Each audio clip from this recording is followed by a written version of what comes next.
আমি আসলে আপনার সঙ্গে কথা বলতে চেয়েছিলাম, তাই ডিরেক্ট শিমুলপুরা থানাতে যোগাযোগ করেছিলাম কাগজের বিজ্ঞাপন দেখে। রাইট, আমি একটা দিয়েছিলাম। হ্যাঁ হ্যাঁ, থানায় ফোন করেই আমি আপনার ব্যাপারে জানতে পারি। আপনাকে অসংখ্য ধন্যবাদ যে আপনি এতদিন ধরে আমার মেয়ে ঝিল্লিকে আশ্রয় দিয়েছেন। ও তো বিয়ের অনুষ্ঠান থেকে পালিয়ে গিয়েছিল, আমরা ফোনে হয়ে ওকে খুঁজছিলাম। আপনি যদি কাইন্ডলি ওকে ফিরিয়ে নিয়ে আসেন আমাদের কাছে, আমি আমাদের ঠিকানা, ফোন নাম্বার সমস্ত থানায় দিয়ে দিচ্ছি। আরে বাবা, কি দাঁড়িয়ে দেখছেন কি হা করে? হ্যাঁ, একটা দায়িত্ব নেই, আমার হাতটা ধরুন।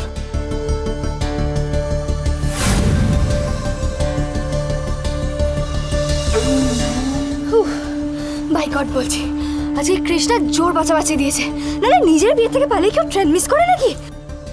তাহলে এতদিন ভুল বুঝেছি, ঝিল্লি কোনো বৌমা গ্যাংয়ের লিডার না, সত্যিই বিয়ের আসর থেকে পালিয়েছে। কোনো মানে আছে? বাড়ির সবাই কিরকম টেনশন করছে, কোনো প্র্যাকটিক্যাল সেন্স নেই, রাবিশ একেবারে। এবার আসল কথাটা বলো, নাহলে তুমি আবার পালাবে। হ্যালো হ্যালো, আপনি শুনছেন? হ্যাঁ, দেখুন, আমার মেয়ে কিন্তু খুবই জেদি। ওকে এমনি বাড়ি ফিরিয়ে নিয়ে আসছেন বললে কিন্তু ও সহজে আসবে না। আপনাকে বলতে হবে যে আপনি ওকে ওর সানির কাছে নিয়ে যাচ্ছেন, তাহলেই দেখবেন ও আসবে। আসলে কি জানেন, ও নিজের ভালো মন্দ বুঝতে পারে, এতটা ম্যাচিওরড ও এখনো হয়নি। কাইন্ডলি একজন বাবার রিকোয়েস্ট, আপনি প্লিজ ফেরাবেন না। দেখুন, আমিও চেয়েছিলাম ওকে ওর পরিবারের হাতে তুলে দিতে। আমি ইনফ্যাক্ট ওকে সানির কাছেও নিয়ে গেছি। আচ্ছা, সত্যি কি সানির সাথে ওর বিয়ে হচ্ছে? মানে আমাকে যা বলেছিল সেই অনুযায়ী আমি নিয়ে গেছিলাম, কিন্তু সানির বাড়িতে পাওয়া যায়নি। আপনারা কি তাকে পেয়েছেন? আপনি এত ভাববেন না, আপনি ওকে তো দেখছেন, ও যাকে বলবে তার সঙ্গেই ওকে বিয়ে দেওয়া যায় নাকি? আমি তো বিয়ে করতে চাই, কিন্তু আমি বরাবর এটাই ভেবে এসেছি যে আমার বিয়েটা একদম অন্যরকম হবে, একদম ফুল অফ অ্যাডভেঞ্চার। আমার মনের মানুষ ঘোড়ায় চড়ে আসবে। আবার একটা বিপদ হবে না তো? এই মেয়ে আবার পালাবে তার মানে?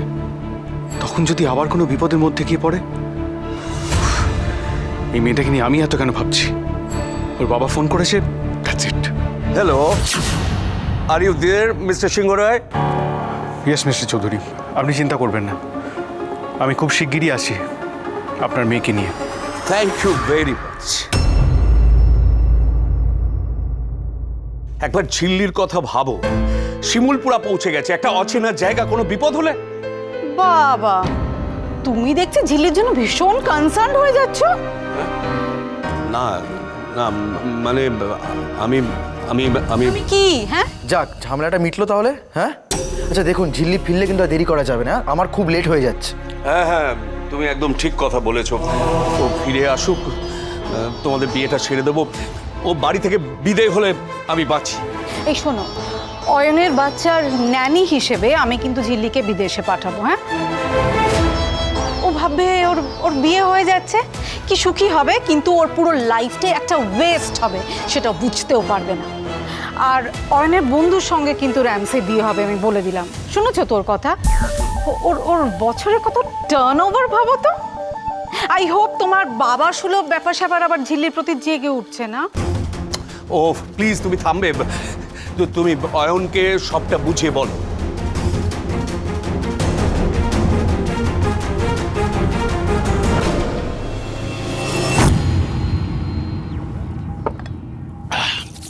তারিসি, বুঝলে তাহলে মেয়েটা কত বড় বাড়ির মেয়ে? আরে বাবা, সব গ্যাং ফ্যাং কিচ্ছু না। তা কি করবে ভাবছো? মেয়েটাকে ফিরিয়ে দিয়ে আসবে নিশ্চয়ই। পারলে কালই।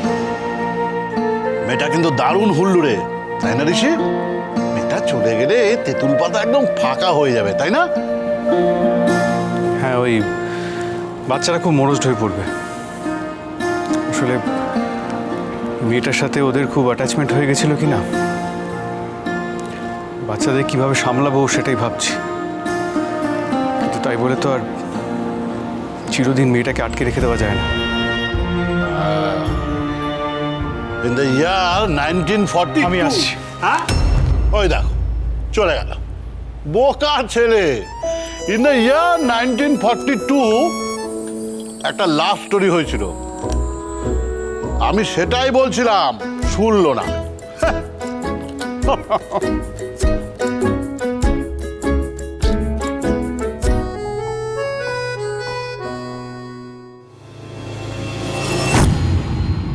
পুলিশ কেন ডাকবেন? লাড্ডুটা তো পাওয়া গেছে। কেন তুমি ভয় পেয়ে গেলে?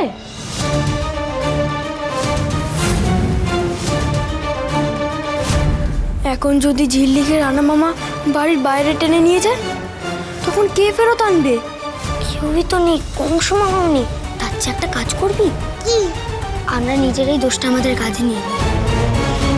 আর নিয়ে নিলে আমরা বকা খাবো, কংস মামা আমাদের যা পানিশমেন্ট দেবে নিয়ে নেব, কিন্তু ঝিল্লিকে আমরা এই বাড়ি থেকে চলে যেতে দেব না। ডান। ঝিল্লি কিছু করেনি, যা করেছি আমরা করেছি।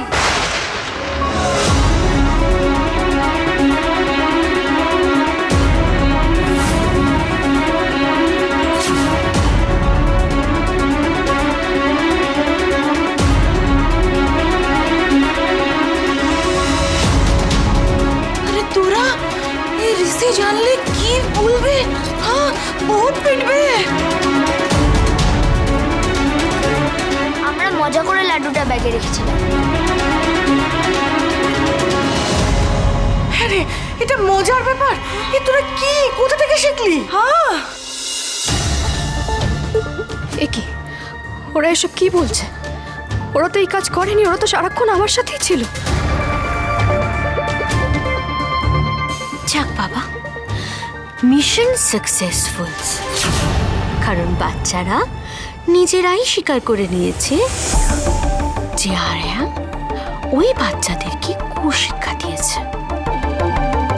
তাহলে সবটা ক্লিয়ার হয়ে গেল তো? মিল্ক কা মিল্ক, ওয়াটার্স কা ওয়াটার্স। আপনি একটু আগে কি একটা বলছিলেন না? কি শিখেছে ওই বাচ্চাগুলো আয়াসটার কাছ থেকে? সব কিছু শিখিয়েছে এই আয়াসটা।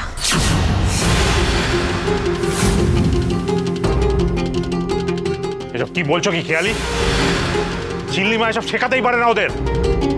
আর ওরা এটা ঠিক কথা বলছে না, ওরা চুরি করতেই পারে না। हाँ दया रे दया, ऐसा तो कभी भी नहीं हुआ। না না, কোনো একটা গোলমাল হচ্ছে না তো? আর নিশ্চয়ই এটা গোলমালই তো হচ্ছে। বাচ্চাদের চোর বললে আমরা মানবো না। আচ্ছা, আমি একটা কথা বুঝতে পারছি না, ওরা যে চুরিটা করেছে ওরা তো সেটা নিজেরা স্বীকার করলো। এই আয়াস, তুমি এই বাচ্চাগুলোকে নিয়ে এখন এই ঘরেই থাকবে, এই ঘর থেকে এক পাও বেরোবে না। হ্যাঁ হ্যাঁ, একদম খেয়ালি যেটা বলেছে সেটাই করবে, ঠিক আছে? এই খেয়ালি বলছি, দেখো বিচার যা হওয়ার সে তো ঋষি আসলে তারপর হবে, এখন তো কিছু হবে না। এত রাত হয়ে গেছে, তুমি এবার রাতের খাবারটা খেয়ে নি, চল। হ্যাঁ আন্টিস, চলো। চল না, চলো চল।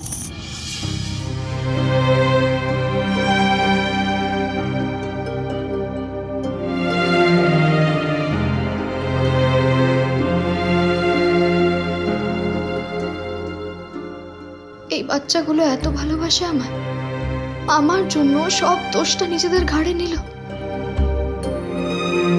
কোকো, মোমো, মিষ্টি, তোরা তো এই কাজটা করিস না, আমি খুব ভালো করে জানি। তাহলে সব দোষটা নিজেদের ঘাড়ে নিলি কেন বল? দাদির দিদি তাই, তোকে ছাড়া থাকবো না আমরা। হ্যাঁ, তাতে যদি কংস মামা আমাদের 500 বার উঠবোস করায়, আমরা তাই করব।